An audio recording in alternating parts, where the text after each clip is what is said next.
46,74% des voix, Jean Germain se trouve dans une position plus que confortable à l'issue de ce premier tour. Un taux de participation supérieur de près de 4% par rapport à 2001 et un vote parfois sanction à l'encontre de l'UMP. Une équation qui n'a certes pas fait gagner le maire sortant dès le premier tour, mais qui le place à 19 points d'écart de Renaud Dondieu de Vabre.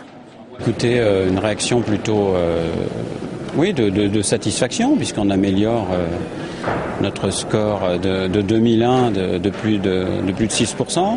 Le candidat de l'UMP et des autres forces de droite, finalement, a un peu patiné. Donc, de ce point de vue-là, c'est correct. Ensuite, sur la ville elle-même, pour les municipales, il y a 20% de différence avec Renaud Dondieu de Vabre. Donc, je pense que c'est un écart quand même conséquent.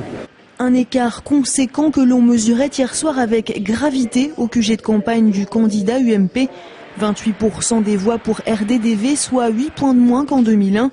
Déjà battu aux dernières législatives, l'ancien ministre affirme pourtant que la campagne peut maintenant débuter en insistant sur l'enjeu local de ces élections municipales. J'allais dire à mon électorat, vous avez un peu pensé national, maintenant pensez local. Pensez à tous les sujets qui sont sur la table. Est-ce que vous voulez, oui ou non, du tramway à 600 millions d'euros? Est-ce que vous voulez un maire qui va gérer pépère de façon perfide avec des accords de sous-sol honteux? Ou est-ce que vous voulez quelqu'un et une équipe qui est remplie d'énergie pour mener à bien un certain nombre de grands projets pour notre ville? Que les Tourangeaux regardent concrètement pour l'avenir qui sera le meilleur, au-delà des étiquettes politiques. Avenue Gramont, on avait également du mal à garder le sourire.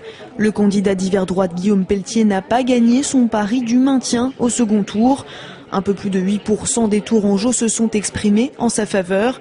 Une défaite pour Guillaume Pelletier qui évoque son entreprise d'ouverture politique lors de sa campagne et qui dans le même temps affirme ne pas vouloir jouer contre son camp au second tour.